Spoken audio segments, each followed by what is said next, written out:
Buenos días.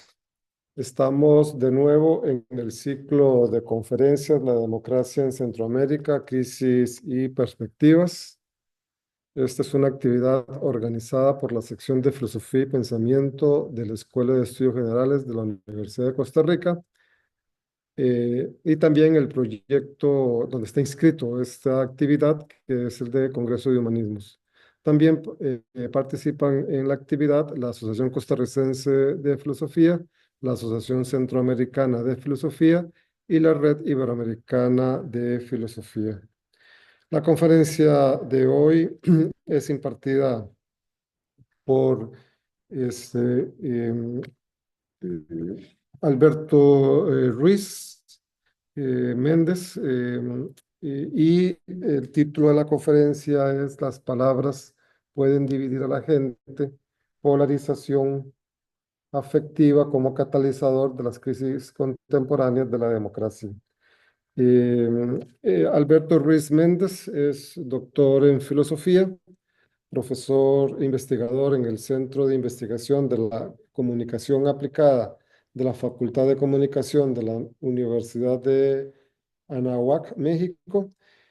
Tiene nivel catedrático en el Sistema Nacional de Investigadoras e Investigadores de CONACYT y coordinador del proyecto de investigación Narrativas Democráticas, Desafíos y Alternativas en Sociedad, Política, Comunicación y Tecnologías Digitales desde América Latina, avalado por la UNAM. Entre sus más recientes publicaciones se encuentran el capítulo del libro ¿Quién es el enemigo del pueblo? Construcción performativa y representación visual a través de la IA del otro en la comunicación política del discurso presidencial mexicano, en coautoría con Ricardo Prado Hurtado, también investigador del SICA y el artículo Tiempo de polarización, una mirada a la crisis de la democracia a través de la comunicación política populista en la revista Sintaxis. Sus líneas de investigación versan sobre la democracia, comunicación política, polarización, posverdad y populismo, además de ser conductor y productor de cine, autopsias, podcast de cine. Bueno, tenemos entonces el honor de contar con Alberto Ruiz Méndez, quien le cedo la palabra para que haga su exposición y agradecerle de antemano su colaboración a este proyecto. Gracias, Álvaro. Al contrario, el agradecido soy yo por abrirme esta puerta y darme esta oportunidad de compartir contigo y con su audiencia, con su gente, este tema bueno, que he estado trabajando en los últimos años y del que ahora pues les voy a presentar algunas ideas más o menos generales. Bueno, voy a permitirme compartir pantalla y voy a verificar que cambie la pantalla. Ahí está cambiando. Perfecto. Bueno, pues como les decía hace un momento, esta es una investigación que he estado alimentando desde hace varios añitos y ahora les voy a presentar como diferentes aristas, diferentes caras de este problema y me voy a permitir, para no perderme en las ideas y la argumentación, pues ir leyendo para ustedes este texto que he preparado y que también no me robe mucho tiempo. Bueno, ¿qué distingue a la polarización actual? Porque parece ser un término de moda para describir la coyuntura política latinoamericana y también la global. ¿La polarización es estructural o pasajera? ¿La polarización es una condición normal de las democracias o es una señal de crisis y debilitamiento? Responder a estas preguntas es una labor complicada, sobre todo cuando se trata de un fenómeno con muchas aristas y que puede tener su origen en diversos ámbitos. Por ejemplo, en el caso de las redes sociales, uno de los factores que explica la proliferación de discursos racistas, xenófobos y entre otros, es la falta de regulación por parte de las plataformas sobre los contenidos. Recientemente, Meta eliminó la verificación de datos para sustituirla por notas de la comunidad. Es decir, que en vez de que el personal de Meta revise que el contenido falso o ofensivo no se difunda, la empresa le delegó este trabajo a los usuarios, que aún teniendo el tiempo y buenas intenciones para hacerlo, está comprobado que se pueden tardar hasta 11 horas en bajar un contenido que es falso o que incita a la violencia. Esta situación revive el gran y crucial debate de si las redes deberían estar censuradas o debería haber una regulación mayor y bajo qué condiciones, o si por el contrario deberían favorecer la libertad de expresión, un poco entre comillas, de los usuarios, a pesar de que vivimos en un auge de la desinformación y la posverdad. Sin embargo, como estudios como el que a continuación les presentaré, parten de la idea de que la polarización es un producto de un discurso político que permea a la sociedad en general. Por supuesto que no se puede negar el poder de las redes sociales en política. Sin embargo, aún no llega el día que baste con una cuenta en X o en Instagram para movilizar millones de personas.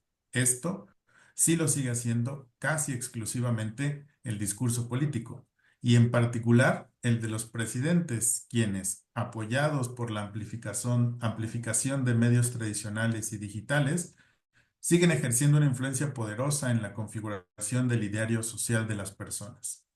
En este sentido, aquí asumimos que el origen de la polarización está en un discurso divisivo que tiene en su centro la persona que ostenta el poder político. De ahí que nuestra puerta de entrada para analizar la polarización actual sea la comunicación política.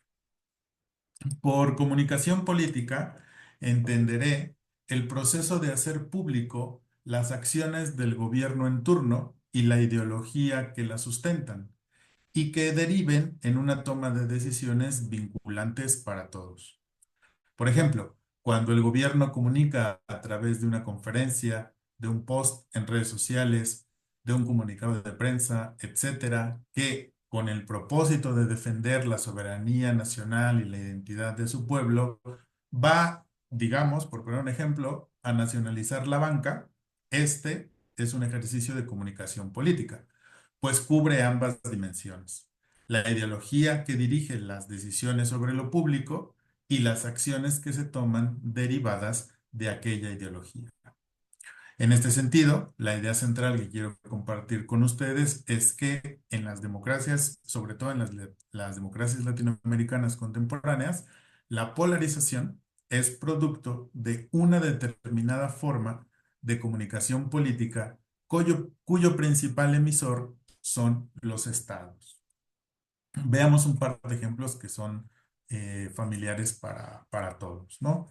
El día siguiente a las, entre comillas, elecciones presidenciales en Nicaragua, el, entre comillas, ganador Daniel Ortega mencionó que los 7 aspirantes presidenciales eran, y cito, hijos de perra de los imperialistas yanquis. Encarcelados por supuesta, entre comillas, traición a la patria, Ortega mencionó que ya no son nicaragüenses y que deberían llevárselos a Estados Unidos porque ya no tienen patria. Estas declaraciones han estado acompañadas con diferentes acciones legales y judiciales para cerrar universidades, ONGs, iglesias, asociaciones civiles y prensa que tenían una postura crítica hacia el gobierno de Ortega.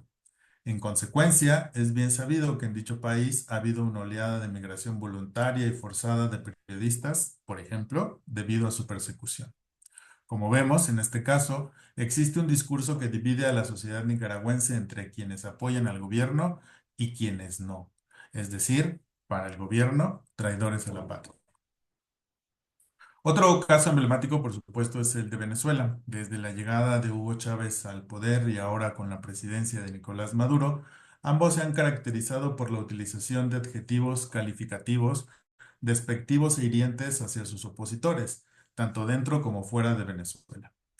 En 2008, durante un acto público, Chávez expresó su enojo por las políticas de Estados Unidos y expulsó al embajador estadounidense en Venezuela, declarando, y cito, váyanse al carajo, yanquis de mierda.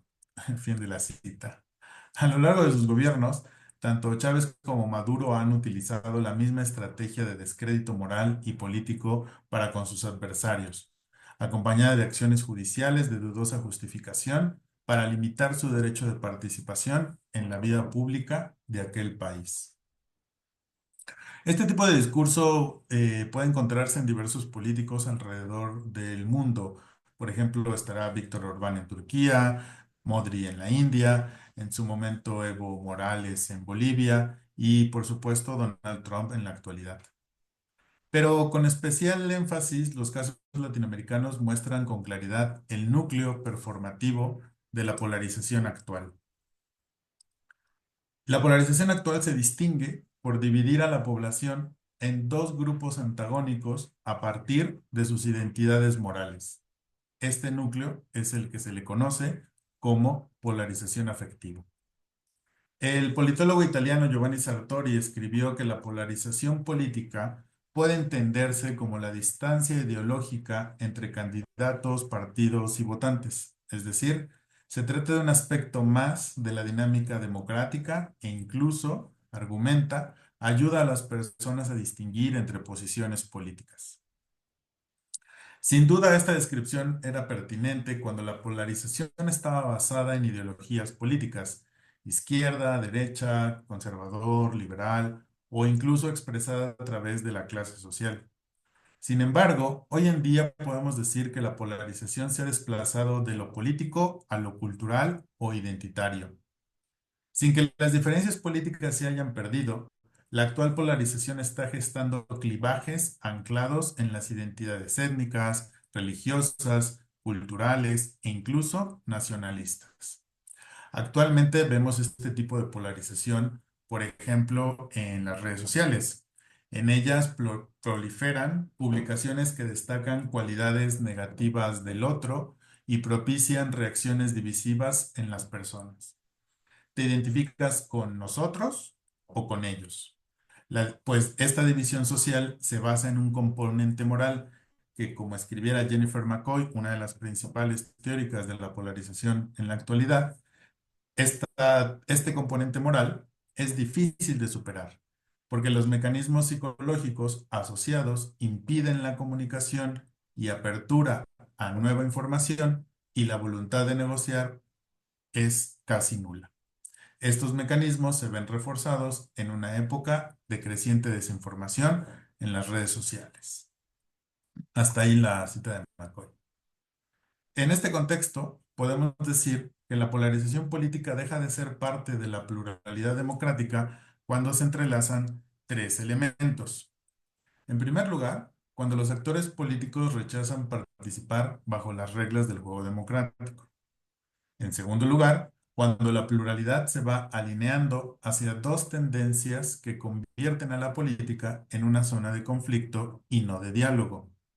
Y en tercer lugar, y principalmente, cuando se institucionaliza un discurso que refuerza una dimensión afectiva que va más allá de lo político y atribuye características físicas o ideológicas negativas que se convierten en diferencias irreconciliables entre las dos tendencias.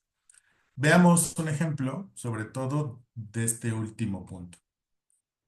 En la investigación que ya mencionaba hace un momento Álvaro cuando me presentaba, realizada junto con mis colegas, nos dimos a la tarea de analizar el estilo de comunicación política del expresidente mexicano Andrés Manuel López Obrador en sus conferencias de prensa matutinas, con el objetivo de conocer cuál era el contenido y significado del término conservador, palabra con la que se refería a sus adversarios políticos.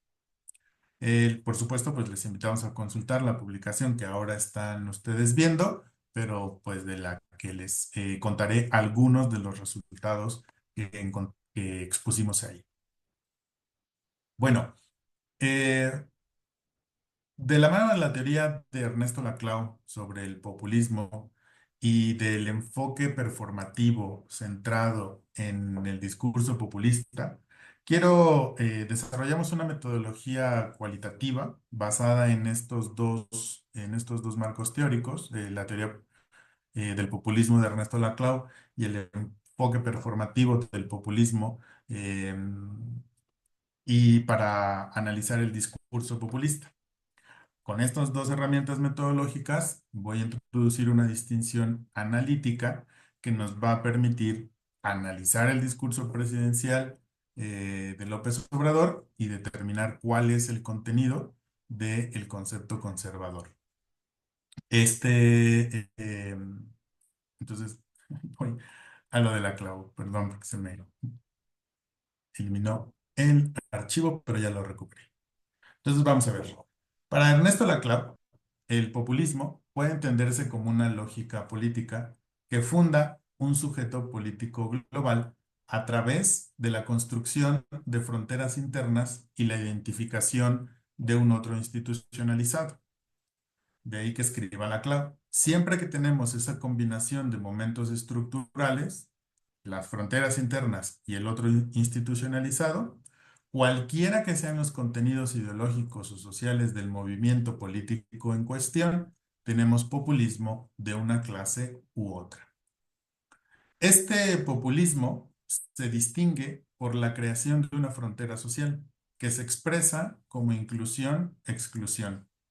Inclusión de aquellos que con diferentes exigencias se aglutinan en una misma identidad popular y se autoidentifican como un grupo social que ha sido marginado, y al mismo tiempo de exclusión de quienes se considera causantes de su marginación y situación de precariedad al haberles limitado a su acceso a derechos y libertades. Esta frontera entre inclusión y exclusión puede colmarse de diversos contenidos: pobres, ricos, nacionales, extranjeros, pueblo, élite, marginados, oligarcas. Sin embargo, lo importante en este momento del populismo son dos componentes: la creación a través de una frontera identitaria de un sujeto político global, comúnmente llamado pueblo, y la identificación de un otro responsable de la exclusión de aquel. En este sentido, en un primer momento que yo llamo populismo como movimiento, el populismo, surge del interior de la democracia a partir de reclamos válidos que exigen acciones correctivas. Y en ese sentido, el populismo promete tener un potencial transformador, es decir, como un movimiento que busca mejorar la democracia. No obstante, debemos distinguir entre, por un lado, aquel lenguaje utilizado por el populismo como movimiento para la creación de la identidad social del pueblo como sujeto político global cuya misión es transformar la democracia, y, por otro lado, el lenguaje que es utilizado cuando este movimiento se convierte en un partido político, se institucionaliza con un líder que se presenta a sí mismo como la voz de aquel pueblo. En ese momento, cuando este movimiento social se institucionaliza al convertirse como un partido político o adquirir una cara visible que le da una forma institucional a sus reclamos, en ese momento aparece el populismo institucionalizado, con un discurso que, desde mi punto de vista, será opuesto a el discurso del populismo como movimiento. La idea más o menos es la siguiente. El populismo institucionalizado significa que cuando el movimiento pasa de la protesta a la representación, al formar un partido político, y el líder que ha llegado al poder vía las elecciones quiere mantener su promesa de mejorar la democracia, entonces gobierna ejerciendo un personalismo presidencial cuyas decisiones están basadas en la frontera identitaria que dio origen al movimiento.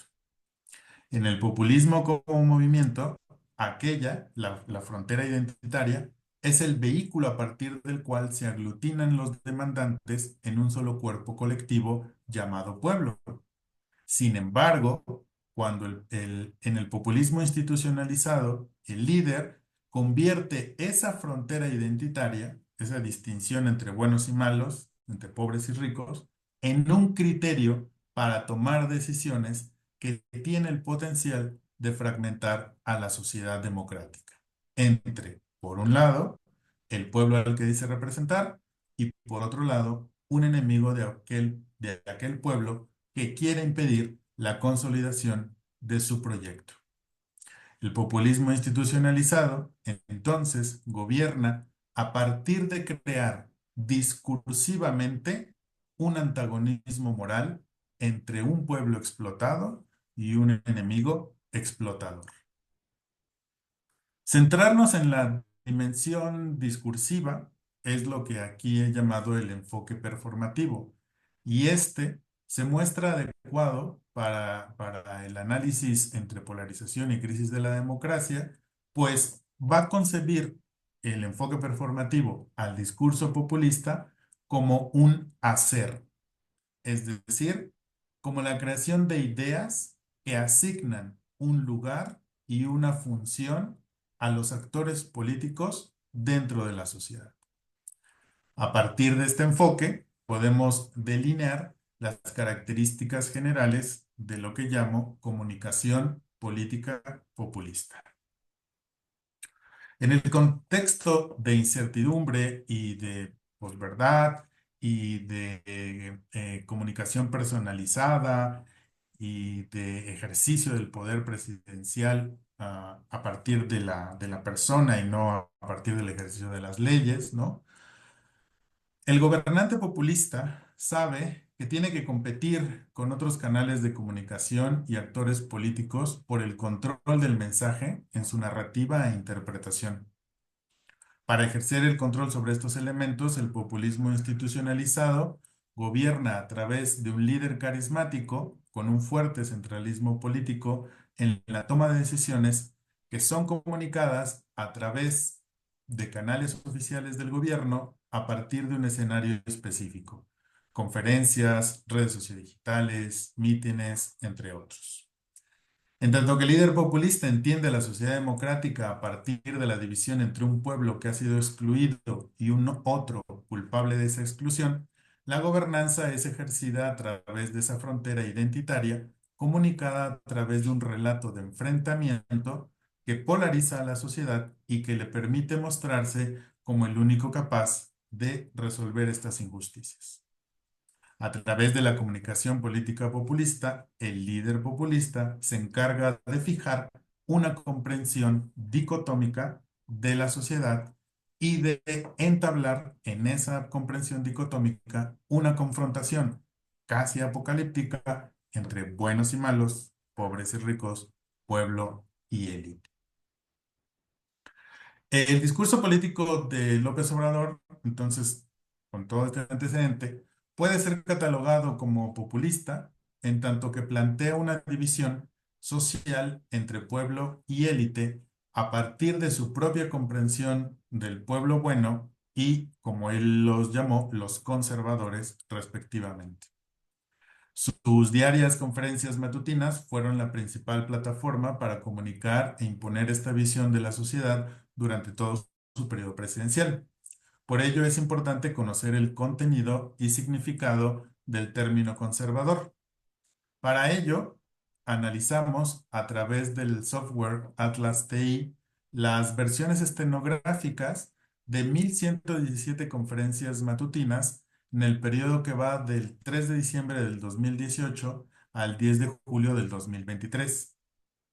Como primer resultado, a través de una codificación inductiva, se encontraron 734 conferencias donde se hizo mención a la palabra conservador, para un total de 2.388 menciones del término y términos similares, ¿no?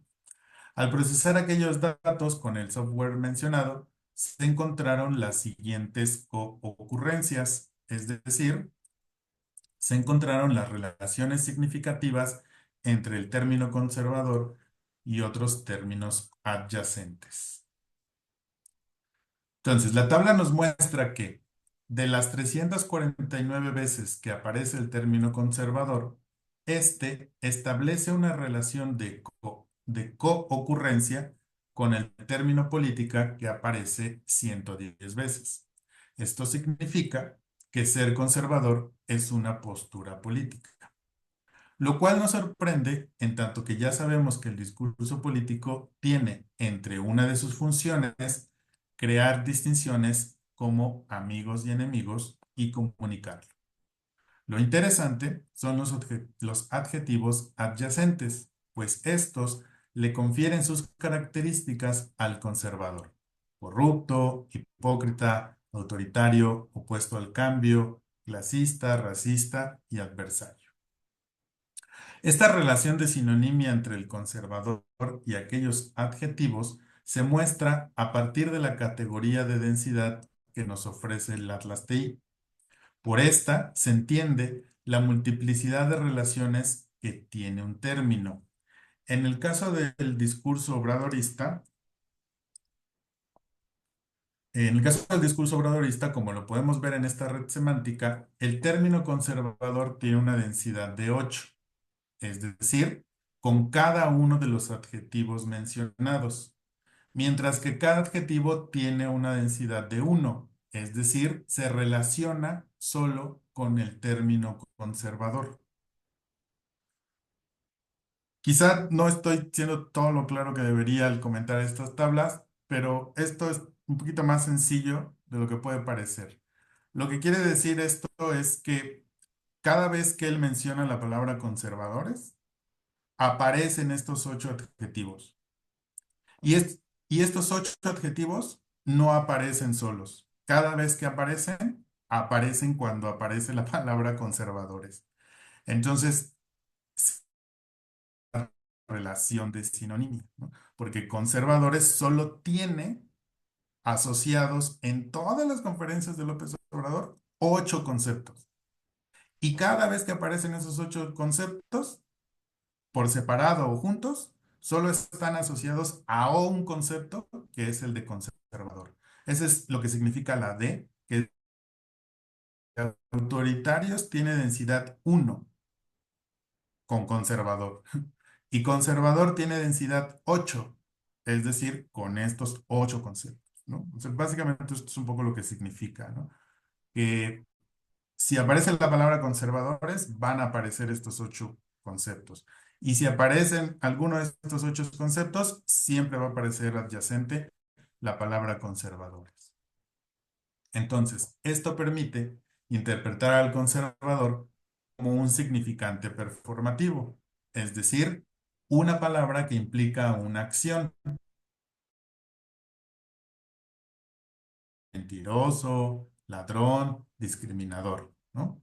Esto significa que en el populismo obradorista, el término conservador identifica al otro como un agente social que está en el terreno de la ilegalidad y de la inmoralidad y cuyas acciones lo deslegitiman como miembro de la sociedad democrática.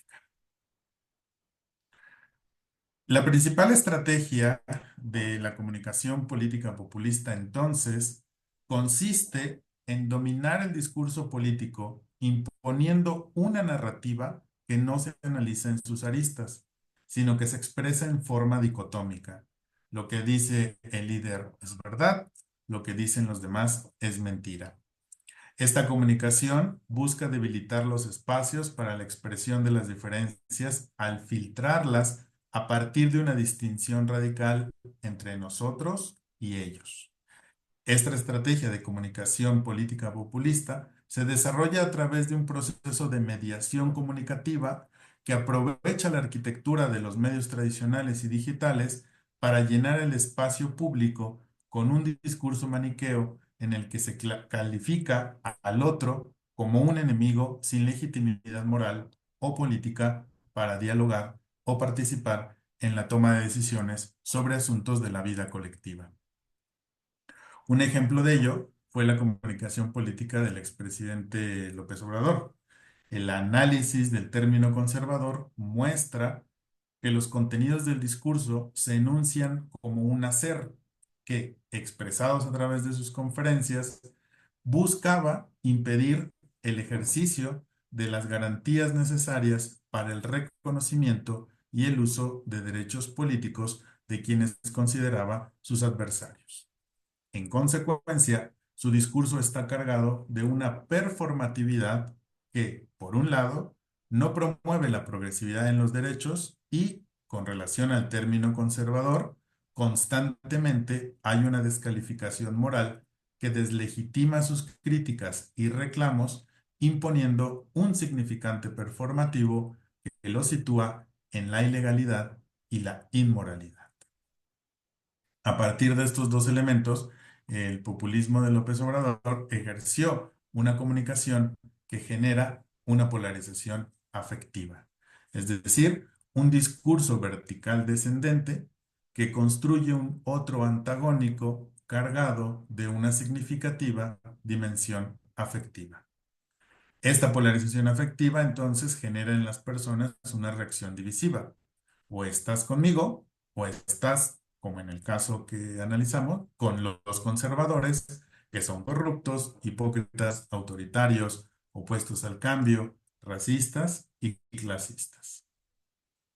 Al asociar esos significantes performativos al otro antagónico del pueblo, el discurso populista de Obrador tiene por objetivo deslegitimar políticamente a los conservadores en la toma de decisiones sobre asuntos de la vida pública. Pero, como enfatizó Norberto Bobbio, la democracia implica el aumento de derechos y libertades para un mayor número de personas, es decir, se busca cumplir el principio de progresividad. Sin embargo, con el discurso dicotómico de la polarización afectiva a través de la comunicación política populista, la polarización afectiva, erosiona derechos y libertades de la pluralidad al favorecer un único sujeto político válido para gobernar. Ahora bien, al momento de analizar la figura del enemigo político por parte del populismo institucionalizado, se muestra como un elemento discursivo que busca clausurar esta progresividad al intentar quitarle igual poder de decisión sobre los asuntos de la vida colectiva a quien no se considera parte del pueblo. El populismo institucionalizado entonces utiliza el supuesto de la identidad del pueblo como legitimación de su polarización afectiva. En consecuencia, no necesitaría del lenguaje de la igualdad para legitimar la toma de decisiones vinculantes y entonces podría sustituir el todo, libertades y derechos, por la parte, es decir, por su pueblo. La creación del enemigo por parte del populismo institucionalizado está construida como un significante performativo, es decir, como una palabra o un conjunto de palabras que implican una acción ilegal o inmoral que deslegitiman al interlocutor.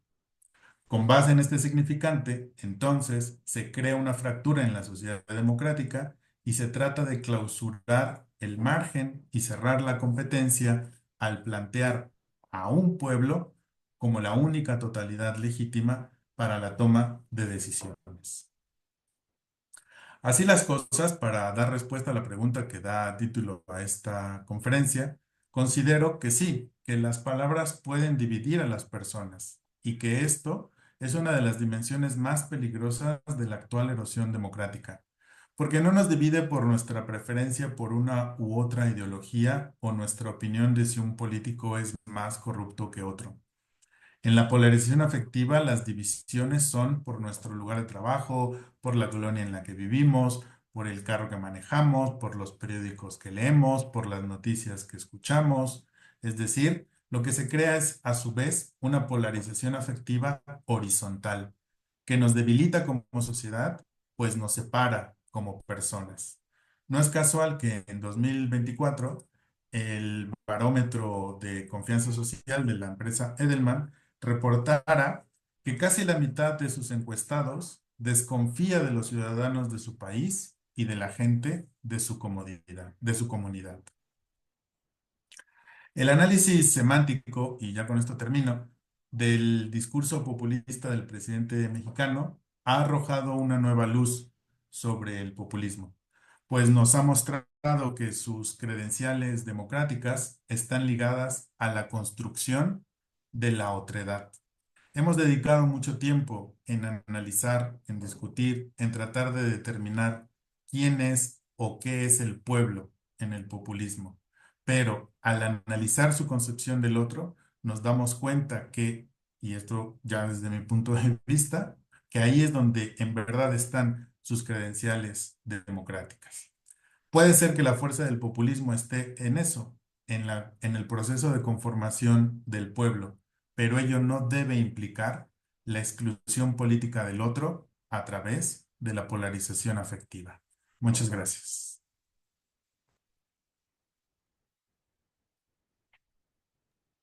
Sí, bueno, muchas gracias. eh, es, por la conferencia. Estaba viendo el Facebook y mandando un mensaje para ver si había alguna pregunta, algún comentario entre entre los asistentes. No, no sé si, bueno, sí, Henry sí tiene un comentario, una pregunta. Sí, Henry, Muy buenos días. buenas. ¿Qué tal? Bueno, lo felicito, me ha encantado ¿cómo se llama? Su ponencia. Quería hacer una pregunta. Bueno, me agrada mucho ver esto, cómo es el esfuerzo para introducir criterios cuantitativos al análisis del discurso. ¿El método es suyo, es una propuesta o ya sigue una metodología ya definida o propuesta elaborada y si ese es el caso, ¿por quién? Si me hiciera el favor. Gracias. Gracias, Henry, por tus palabras, por tu pregunta. Pues mira, a riesgo de sonar un poquito pedante y no lo voy a elevar a ese nivel, pues sí fue una metodología que creamos, ¿no? O sea, basado en otros análisis cuantitativos que hemos visto, ¿no? De identificar repeticiones de palabras, de identificar frecuencia, de definiciones, todo eso, pues fue que más o menos lo fuimos ideando. La verdad es que yo creo que eso sería el verbo, ¿no? No podría decir todavía construyendo ni estructurando, ¿no? O sea, creo que tuvimos buena suerte, por decirlo de esa manera, en que el discurso de nuestro expresidente era muy repetitivo, muy concreto, que lo que quería decir lo decía siempre casi de la misma manera, y en ese sentido, bueno, pues creo que nos facilitó diseñar, idear esta metodología, ¿no? En todo caso, quizá en lo que al menos yo dediqué un poquito más de tiempo fue en buscar el marco teórico que luego me permitiera interpretar los resultados. Y ese marco teórico es lo que llamé el enfoque performativo. Pero el proceso de buscar el término conservador, de mapear las mañaneras, de identificar los fragmentos, de separar, por ejemplo, porque hubo momentos en los que utilizaba la palabra conservador en el debate, por ejemplo, sobre los transgénicos, ¿no? No, los alimentos tienen muchos conservadores y eso hace daño a la... Entonces, bueno, pues había que sacar ese, ese fragmento, ¿no? Porque no era la acepción que buscábamos, ¿no? Y luego, pues un poquito estar jugando con el software, el Atlas TI, pues también fue todo un proceso más bien artesanal, diría yo, ¿no? O sea, pues un poquito imponiéndome una exigencia, pues quizás sí nos haría falta una justificación más científica del procedimiento. Sin embargo, pues es un procedimiento que otros podrían repetir, ¿no? Y eso pues ya le da su validez y su objetividad. Pero de manera general, pues es algo que fuimos construyendo un poco conforme íbamos avanzando en la investigación. Bueno, hay un comentario de Jerry Espinosa. Dice, felicitaciones, Alberto, por su excelente presentación. Oye, yo tengo una duda en torno a la noción de performatividad. Da la impresión de que, bueno, a ver cómo es que se entiende, porque, digamos, uno diría, de tanto repetir y de tanto decir, pues sí creo un lenguaje de odio, ¿verdad? Que ese lenguaje de odio, pues tiene alguna repercusión. Pero, digamos, eso sería como más ideológico, me parece a mí. Porque no es lo mismo si yo dijera voy a performarte, te repito, eres intersexual, eres intersexual, y digo, y voy a crear a una persona intersexual, porque ese tipo de realidad no la puedo crear, ¿verdad? Entonces, un poco para ver cómo se maneja esa noción de performatividad. De manera como muy básica, para no meterme tanto en el vericueto teórico, o sea, el supuesto, porque es un supuesto, vamos, el supuesto es que el discurso político sí crea realidades, ¿no? Y por eso empezaba yo diciendo que a mí me parecía que la polarización política contemporánea es vertical descendente. Comienza en los estados, en los presidentes, y se va permeando en la sociedad, ¿no? Y entonces, en este sentido, un significante performativo lo he entendido como una palabra que le permite a las personas hacer cosas con esas palabras. Y en este caso en particular, lo que le permite a la gente que está a favor o en contra de este discurso populista es esta actitud de rechazo, no solamente a si eres de izquierda o de derecha, sino a si, como lo decía en la presentación, pues si vives en cierto barrio, si lees cierto periódico, si escuchas ciertas noticias, porque otra de las cualidades que tenía el discurso de nuestro expresidente es que él, para bien o para mal, tenía bien clarito quiénes eran sus adversarios, ¿no? Y entonces, no solamente al hablar, como digamos, en términos abstractos de estos adversarios, los identificaba, también los identificaba con nombres y apellidos de personas reales, concretas, de medios de comunicación reales y concretos, ¿no? Entonces, ahí a lo mejor quizá lo que hace falta es ahora darle este contenido concreto, ¿no? Ya tenemos los adjetivos, ahora ¿a quién le aplicó esos adjetivos, ¿no? Y cuando unimos esas dos cosas, ¿no?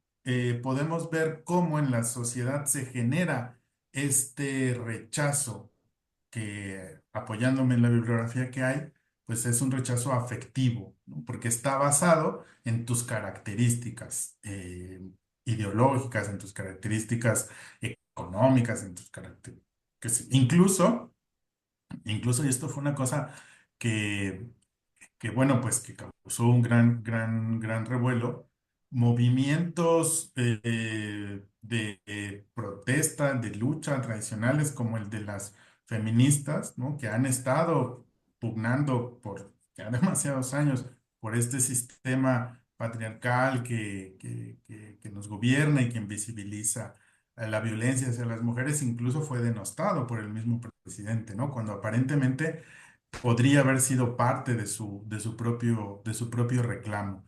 Entonces, es en ese sentido que entendemos la idea de lo performativo, que a ti como audiencia te permite claramente distinguir, te permite hacer una distinción entre quiénes son tus amigos y quiénes son tus enemigos, ¿no? Construye más el discurso del odio. Ujú. Exactamente, sí, es un poco por ahí. No, Sí, no que está sé si de basado, odio. pero que está basado como en una ideología, porque no necesariamente la gente es Sí, como sí, dice que dice sí. el discurso que es. Ujú. Se construye más bien la ideología para el odio. Ujú. Construye Ajá. Y como ese marco de referencia en el que las personas sí. van a actuar. Ujú. Sí, y yo creo que eso es un poco lo que le hace falta a los estudios sobre polarización, ¿no? O sea, porque los estudios sobre polarización asumen que hay polarización. Y Ujú. entonces le preguntan a la gente, ¿usted cree en blanco o negro? Ah, bueno, pues 50 creen en blanco y 50 en negro. Uy, polarización. Sí, pero eso requiere que haya comunicadores y psicólogos planificando el discurso. Ujú. Efectivamente, ¿no? Y hoy en día, desde mi perspectiva, y me parece que muy desafortunadamente, los primeros pues son nuestros gobernantes, ¿no? Sí, ujú. Correcto. Sí, está bien. Muy bien. Sí, Yo me voy un quedó poquito por clara ahí. esa parte. Bueno, no sé si hay algún otro comentario en el Facebook de la Escuela de Estudios Generales, creo que no hay comentarios y en el mío personal tampoco, aunque hay 100 visualizaciones ya, 100 personas que han Bueno, visto el vídeo, ¿verdad? Entonces, y otros que han manifestado que les gusta y se ha compartido. Bueno, gracias. si no hay más, yo creo que podemos dejarlo aquí. Eh, este, Sí, Álvaro, ay, gracias. se me olvidó, perdón, Ruiz. No te preocupes. Y darte las gracias. Una excelente, aunque me parece que hay en el marco teórico del populismo, la primera conferencia, deberías verla porque ahí se criticó a este autor que mencionaste. Por cierto, Sí, sí, ujú. Sí, para ahí revisarlo. estuve. Sí, me parece, porque ellos hicieron como una sistematización de las teorías y, Ujú. y la idea de la elaboración de la teoría desde nuestra perspectiva latinoamericana. ¿Verdad? Bueno, nada más llamo la atención sobre eso. Bueno, muchas gracias de nuevo y les recuerdo que la próxima conferencia es de Giselle Marín Araya, la doctora Giselle Marín de la Universidad de Costa Rica. Es para el 22 de mayo, me parece, que se llama Del caudillismo al populismo en Centroamérica, una crisis permanente de la democracia en el siglo XXI. Este, Gracias, Álvaro. sí, a vos por tu gentil colaboración. Sí, Es muy bueno. bien.